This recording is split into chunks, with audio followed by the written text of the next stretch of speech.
Hey, what's up, everybody? In my last video, I told you guys that the Kaladesh Gameday event was this weekend, and so hopefully you guys attended your game day events. I know I did, and personally, I did pretty well. I managed to come home with a Game Day Championship playmat, which is very nice, has Nissa Vital Force on it, and then has Champion written across the top. Looks very, very nice, especially next to my Liliana playmat that I got from the Eldritch Moon Game Day event. If you guys missed the Eldritch Moon Game Day event, which I kind of started my channel around that time, I uploaded a deck tech saying I was playing Black White Angels, and then I went over all the cards in there talking about how I won the event. And then what cards I used in the deck. Gonna do the same exact thing here. I won the event, might as well show you guys what the deck is. Maybe you guys can look into it, see if you guys want to play something similar, or at least just know how I managed to win my event with this deck. This deck is very, very fun. I honestly did not expect to win.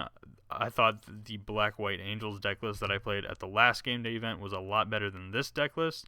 But somehow I managed to do it, and it wasn't like I was playing against like bad decks either. I had to play against some really good players and some really good decks too. Like, we're talking, the one guy had the exact 75 cards that Carlos Ramao played in the Pro Tour with his Jeskai control list. I had to go up against that deck to see which one of us was going to win the playmat. Somehow I managed to come home with the victory. Felt really good, felt really nice, and now I'm the proud owner of a Nissa Vital Force Kaladesh Gameday Champion playmat. And so now I'm going to go ahead and get into the deck tech so that you guys can see what I played, how I played it, etc. Let's go ahead and get into the cards. So we're going to start off with a nice little melding pair. We got 2 copies of Gisela the Broken Blade and then 1 copy of Bruna the Fading Light. The cards go really, really well together. Bruna just completely overperforms in this deck, and then Gisela just kind of acts as a nice, nice 4-drop. Get in there for a few times, or make your opponent use a removal spell on it, which is nice. Then we have 3 copies of Archangel Avacyn. Really, really good card. Goes ahead and give all your creatures indestructible if that's relevant. If not, you just get a 4/4 flyer at the end of their turn with vigilance as well. It's really, really good. You can hold up kill spell mana, while at the same time, if they don't play anything that you want to use a kill spell on, you can just flash an Avacyn instead. So it works out really nice. We're running 1 copy of Linvala the Preserver. Really good in the late game, can help us gain some life back because we're not too strong in the early game. We kind of have to use our kill spells and then just kind of accept that we're going to take a few hits in the early game. So Linvala will gain us 5 life back once we get into the later game, and occasionally we'll go along with a nice 3/3 Flying Angel as well. Next we have the cards that are essentially the namesake of the deck. You guys saw the title of this video was Black White Legendary, and that's because of the 2 copies of Thalia's Lancers. I originally thought that I was going to be running 3. It felt a little bit clunky, but I might end up going to 3 again because Thalia's Lancers, just every time I play, just overperforms so much. Love this card in an insane amount. I think this card might be one of my favorites from Eldritch Moon, if not just one of my favorite cards in Standard right now. Just such a good card. Nobody really expects it. Get you like incidental card draw as well, and then a 4/4 body with First Strike is very, very nice. It can find essentially every creature in the deck except for 1, and then it can also find Gyreach Sanitarium as well, which is a land card. If we're low on land drop, we can go ahead and find that instead. Next, we have a copy of Thalia herself, Thalia Heretic Cathar.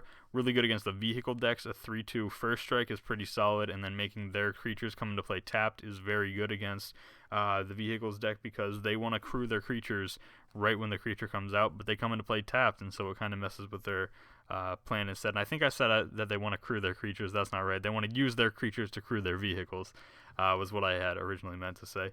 Next, we're looking at 2 copies of Kaladesh Trader of Get. This was the new edition that literally happened on the day of game day. I asked my one friend, I was like, yo, you have 2 Kaladeses in your binder? Can I just borrow those? I feel like it would help out my deck a little bit. And he was like, yeah, sure, whatever.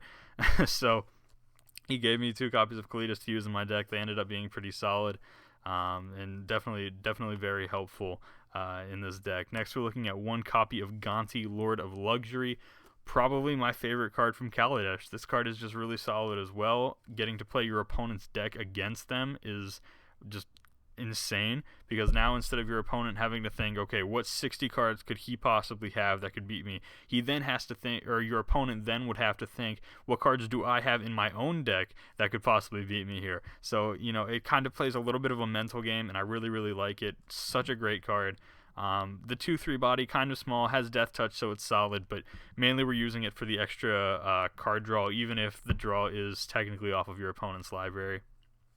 Next, the one of fun of, sometimes you just got to throw in some stuff that people aren't going to expect, and it'll just kind of take them off guard, and sometimes you'll win some matchups that way. And that's why we have one copy of Reality Smasher. Nobody, I repeat, nobody expects a Reality Smasher in a black-white mid-range control-y list like this. It's just not really going to happen. People are going to be like, okay, yeah, the Avicen's reasonable, yeah, okay, Bruna Gisela combo, okay, yeah, cool, whatever.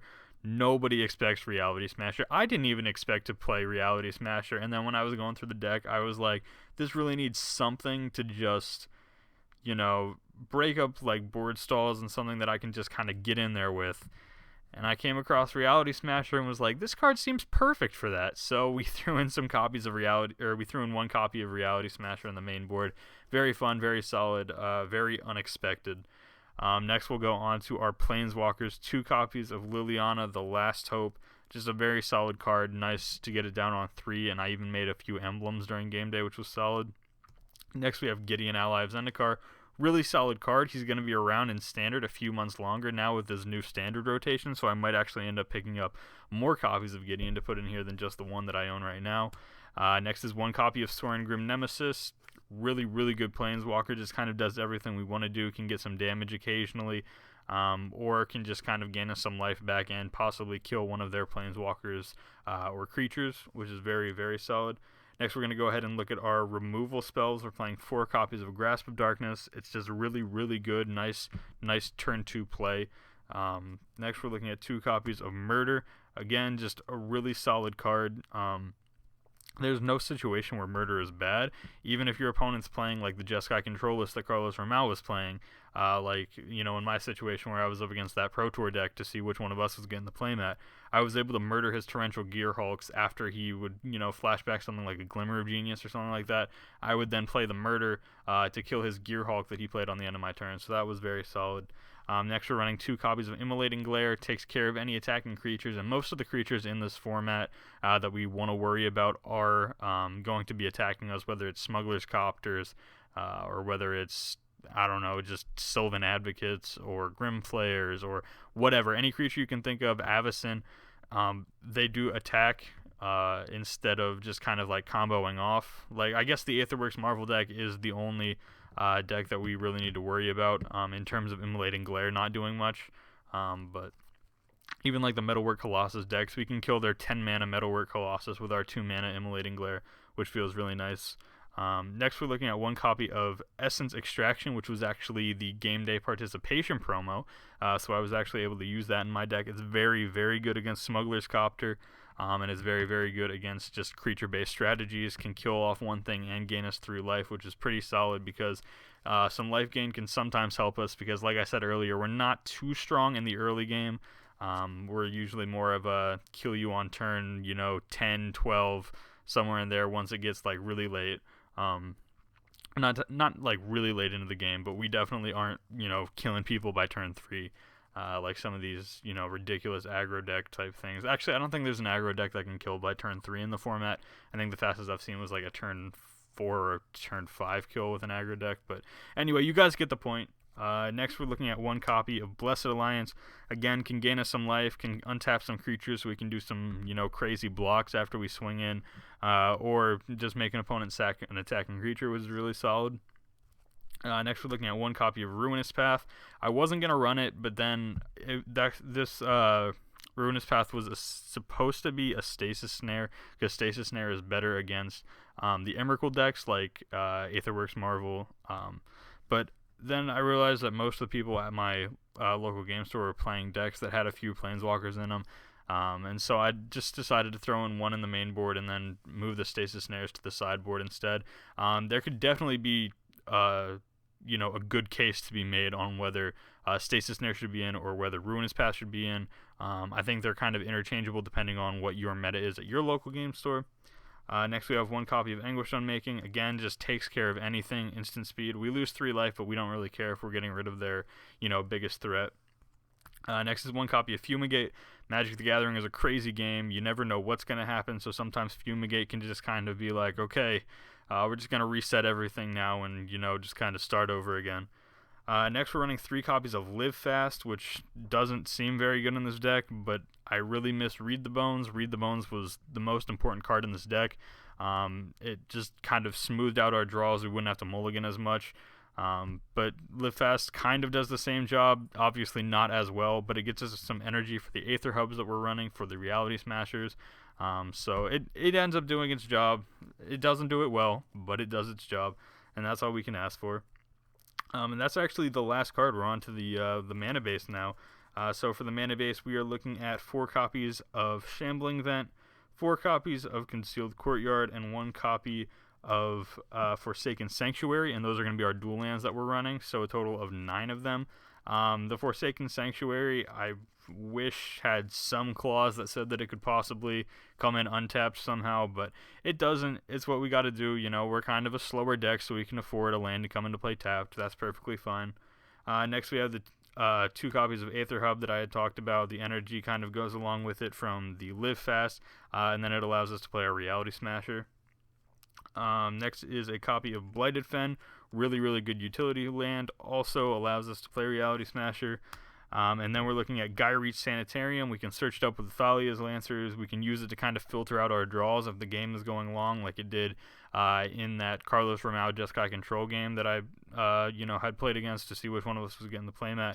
The Gyreach Sanitarium did a lot of work by just kind of taking these bad draws that I was getting, like creature kill spells, and just kind of filtering those back in to see if I could get something else, like possibly a land so I can animate some Shambling Vents, or possibly like an Avacyn to flash in on the end of their turn. Next, we're just looking at the basic lands, just swamps and plains. We have 8 swamps, we have 5 plains, and that is the deck. That is how I managed to win game day. I mean, we also have a sideboard. I guess you guys are seeing my sideboard on your screen now, but the sideboard is all up to you depending on what your local game store's meta is like, the decks that you're expecting to see. Change up your sideboard based on what you think you're going to be playing against. And yeah, that's basically it. That's how I won game day. I used this deck. I think this deck is really, really solid. And yeah, if you guys are looking into building it, go ahead and message me or just say something down low in the comments. I'll give you some tips on how to play the deck. And yeah, thank you guys so much for watching the video. Hopefully you guys did well at your game day events. If you guys did do well, let me know in the comments down below. And even if you didn't do well, let me know in the comments down below. Anyway, thank you guys so much for watching the video. Already said that. Don't care. Still can thank you guys. I'll see you guys next time. Peace.